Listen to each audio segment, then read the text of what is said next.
As a team captain of one of the best defenses in football, Denver Broncos linebacker Alex Singleton knows to make it in the league, you have to act fast. But just 4 weeks ago, after he helped the Broncos beat the Cowboys, the 31-year-old suddenly faced a new opponent.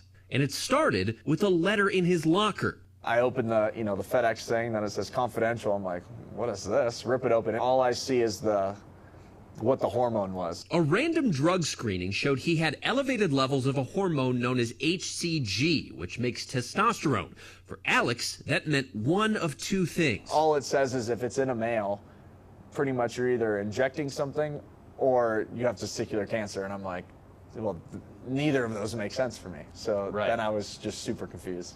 Because you felt fine. Felt fine. We were preparing to go play in Houston that week. My wife, who's the best, she was like, let's just sign up for a urologist appointment. It was kind of just like, all right, try to not think about this for the next 72 hours and go play a NFL football game on Sunday and be ready to go to this doctor on Monday. Were you able to not think about it? No. I thought about it 24/7. The day after the game, he met with a doctor to get an answer. He goes, I think you at least like 95% chance you have cancer just based off of feel. And I was like, okay. By that Monday evening, an ultrasound confirmed he had testicular cancer, and they immediately scheduled a surgery for Friday. The day before the surgery, you have the Raiders. A division game, yeah. Doctor obviously sat us down and talks about, chemo, radiation, spreading,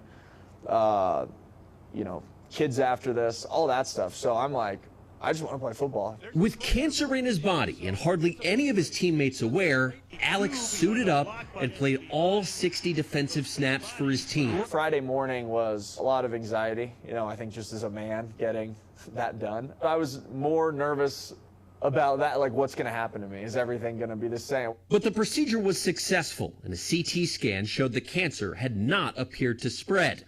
It was only then that he decided to tell his teammates what was happening. I've learned more in this past week just of compassion and empathy through a bunch of tough dudes than, anything else I think I've ever gone through. Bro, like stories like these are like wake-up calls for us, fam. Number one, we gotta figure out a way to beat this thing. Find a way to cure it.